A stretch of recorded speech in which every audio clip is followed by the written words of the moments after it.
और यहाँ पर आपके सामने 1 नंबर प्रश्न में क्या कह रहा है मेरे पास, जो 1 नंबर देखिए कि किस अर्थव्यवस्था में निजी संपत्ति के अस्तित्व एवं प्रधानता पाई जाती है। निजी संपत्ति के जो है वो आपको मिश्रित अर्थव्यवस्था में पाई जाती है, तो ऑप्शन जो होगा आपका बी होगा, ऑप्शन बी होगा। ठीक है, अब चलिए आपके सामने 2 नंबर प्रश्न में क्या कर रहा है, प्रश्न को देखिएगा अच्छे से कि किसने कहा मुद्रा वह है जो मुद्रा का कार्य है। बहुत ही जबरदस्त शब्द बोले हैं कि किसने कहा मुद्रा वह है जो मुद्रा का कार्य है। मुद्रा का कार्य क्या है मेरे पास, जो सामान खरीदना, हमें हर एक जगह पर सहयोग करना, अलग अलग जगह पे हमें काम देता है क्या, पैसा। तो ये किसी न किसी के द्वारा बोला गया शब्द है, तो ये जो है प्रोप्राइटर हंटे हंटे के द्वारा बोला गया है, ऑप्शन बी होगा। ठीक है, अब चलिए 3 नंबर में क्या कह रहा है कि धन का वह भाग जिसे अधिक धनोपार्जन के लिए लाया जाता है तो उसे हम क्या कहते हैं, निवेश कहते हैं। ऑप्शन क्या होगा, सी होगा।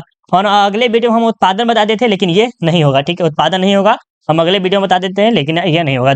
क्या होगा, निवेश होगा। ठीक है, अब 4 नंबर देखिए क्या कह रहा है कि निम्न में से किसके अनुसार किसी वस्तु कीमत मांग एवं पूर्ति दोनों शक्तियों के द्वारा निर्धारित होती है। क्या कह रहा है कि किसके अनुसार, मतलब किसी न किसी व्यक्ति के अनुसार कि वस्तु की कीमत मांग एवं पूर्ति दोनों शक्तियों के द्वारा निर्धारित होती है। तो ये आपको बताना है वालराम के द्वारा, मार्शल के द्वारा, हिग्स के द्वारा या वेनहम के द्वारा। तो इसके बारे में देखिएगा, राइट आंसर क्या होगा प्यारे, बहुत अच्छा, ये जो है मार्शल के द्वारा बोला गया है, ऑप्शन बी होगा। ठीक है, अब चलिए 5 नंबर में क्या कह रहा है कि सरकार के राजस्व के अंतर्गत कौन सा कर शामिल है। यहाँ पर सरकार बोला जाता है, नहीं कहते कि सरकार ये शामिल कर दिया, ये कर दिया, फला कर दिया। तो सरकार के राजस्व के अंतर्गत कौन सा कर होता है, कौन सा टैक्स होता है, तो ये जो होता है निगम कर होता है। क्या होता है, निगम टैक्स होता है, जो कि ऑप्शन बी आपका बिल्कुल ही राइट आंसर है। ठीक है, समझ में आ रहा है वीडियो।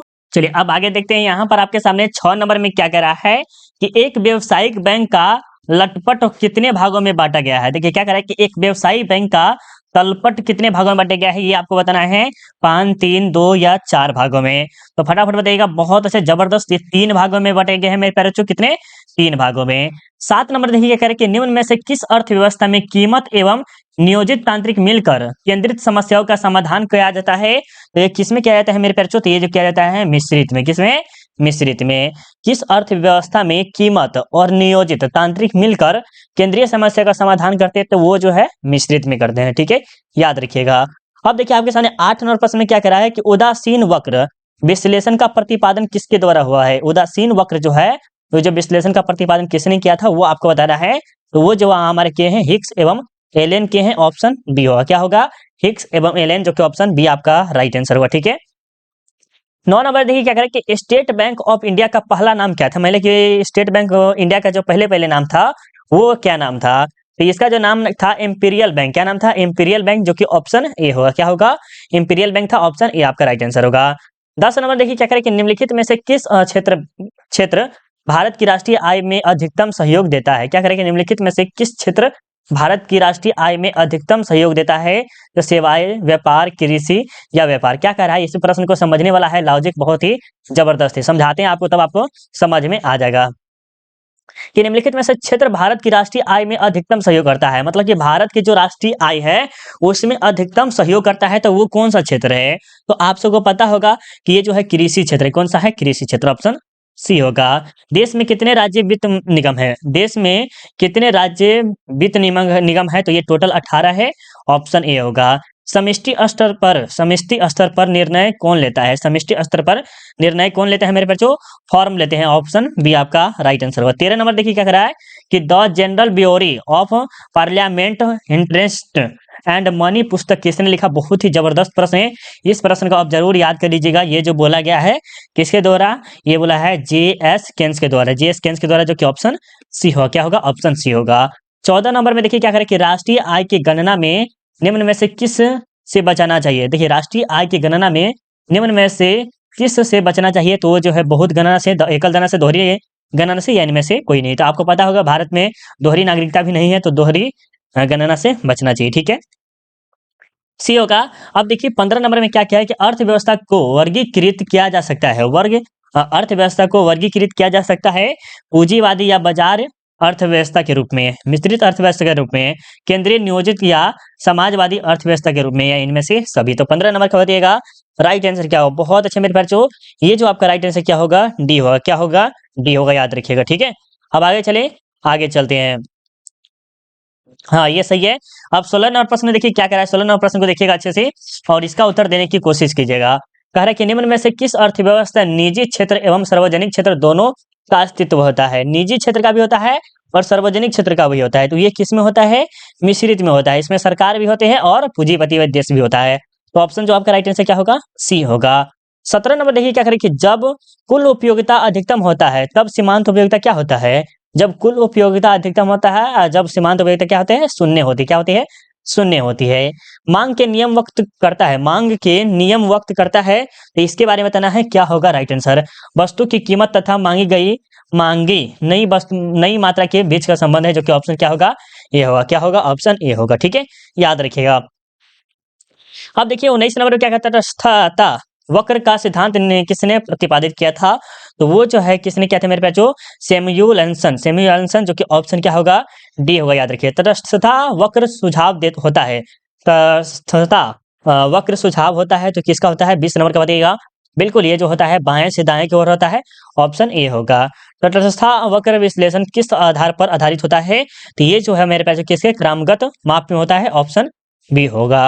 अब देखिए 22 नंबर में क्या करा कि किस बाजार में ए आर वक्र एक्स अक्ष के समांतर होती है? क्या करें कि किस बाजार में ए आर वक्र एक्स अक्ष के समांतर होती है? तो 22 नंबर का प्रश्न का उत्तर दीजिएगा। बहुत अच्छा, पूर्ण प्रतियोगिता में होती है, जो कि ऑप्शन ए आपका राइट आंसर है। ठीक है।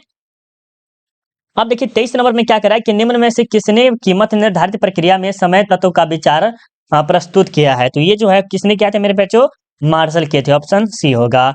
आर्थिक क्रियाओं के अध्ययन के संदर्भ में अर्थशास्त्र को दो शाखाओं वृष्टि और समष्टि में किस अर्थशास्त्र ने विभाजित किया? देखिए ये अर्थशास्त्र जिसे इकोनॉमिक्स का नाम भी जानते हैं, उसको दो भागों में बांटेगा। कितने? दो भाग बुक कर सकते हैं या दो भाग में कर सकते हैं।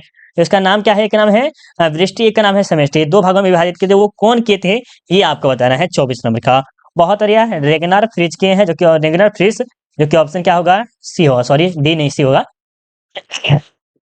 अब 25 नंबर देखिए क्या करें कि व्यष्टि अर्थव्यवस्था के अंतर्गत निम्न में से किसका अध्ययन किया जाता है? व्यष्टि अर्थव्यवस्था के अंतर्गत निम्न में से किसका अध्ययन किया जाता है मेरे प्यारे बच्चों? 25 नंबर का बताइएगा राइट आंसर क्या होगा। बहुत अच्छा, ये जो किया जाता है व्यक्तिगत इकाई का, जो कि ऑप्शन क्या होगा? ये होगा। ठीक है। अब देखिए 26 नंबर में क्या करा है कि निम्न में से कौन सी आर्थिक क्रियाएं अर्थव्यवस्था के अध्ययन सामग्री के अंतर्गत सम्मिलित की जाती है? तो ये जो कौन है इसके बारे में बताइएगा प्यारे, क्या होगा राइट आंसर। इसमें जो होता है ए भी होता है और बी भी होता है, तो ऑप्शन क्या होगा? सी होगा। सीमित आवश्यकताओं, सीमित साधन, ये होता है। ठीक है। 27 नंबर देखिए क्या करें कि माइक्रोज, जिसका अर्थ छोटा होता है। माइक्रोज का अर्थ क्या होता है? छोटा है। निम्न में से कौन सा शब्द, ये जो है ये माइक्रोज जो शब्द है वो कौन सा शब्द है? अरबी है, ग्रीक है, जर्मन है या अंग्रेजी है? तो ये प्रश्न अगर पढ़े होंगे तो जरूर आप बताइएगा। ये जो है ग्रीक है। कौन सा है? ग्रीक है, याद रखिएगा। ठीक है। चलिए अब 28 नंबर देखते हैं, और 28 नंबर में क्या लिखा है कि निम्नलिखित में से कौन सा कथन सत्य है? इनमें से जो बोला गया है सत्य है। तो मनुष्य की आवश्यकताओं अनंत होती है। मनुष्य की जो आवश्यकताएं हैं वो हमेशा अनंत ही रहती है। साधन सीमित होते हैं, मतलब कि जो आपके पास साधन है वो सीमित, जैसे तेल तेल हो गया, पेट्रोल, ये सब जो है वो सीमित है। दुर्लभता की समस्या चयन का जन्म देती है, तो ऑप्शन क्या होगा? डी राइट आंसर होगा। ठीक है। क्या करें कि अर्थव्यवस्था की केंद्रीय समस्या कौन सी? अर्थव्यवस्था की केंद्रीय व्यवस्था क्या होती है? साधनों की आवंटन होता है, साधनों का कुशलतम उपयोग होता है, आर्थिक विकास होता है। ऑप्शन इसका भी राइट आंसर क्या होगा? डी ही होगा। ठीक है। आर्थिक समस्या मूल्यतः किस तथ्य की समस्या है? आर्थिक समस्या मूल्यतः किस तथ्य की समस्या है? तो ये जो है मेरे पास क्या है? चुनाव के, जो कि ऑप्शन क्या होगा? ए होगा। अब देखिए 31 नंबर में क्या करें कि निम्न में से किस अर्थव्यवस्था में निजी क्षेत्र एवं सार्वजनिक क्षेत्र का सह-अस्तित्व होता है? सह-अस्तित्व जो होता है वो होता है मिश्रित का होता है। किसका होता है?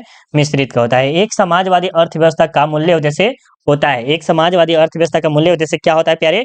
तो इसके बारे में बताइएगा राइट आंसर क्या होगा। चलेगा, इसके बताइएगा कि 32 नंबर का राइट आंसर क्या होगा आपके नजर में। बिल्कुल आपका जो राइट आंसर क्या आ रहा है? क्या आ रहा है मेरे बच्चों? बहुत अच्छा, ये जो होता है अधिकतम लाभ कल्याण, जो कि ऑप्शन डी होगा। ठीक है। 33 नंबर देखिए क्या करें कि किस अर्थव्यवस्था में कीमत तंत्र के आधार पर निर्णय लिए जाते हैं? किस अर्थव्यवस्था में कीमत तंत्र के आधार पर निर्णय लिए जाते हैं? तो वो जो है मेरे पास किसमें? पूंजीवादी में। किसमें? पूंजीवादी में। ठीक है, याद रखिएगा।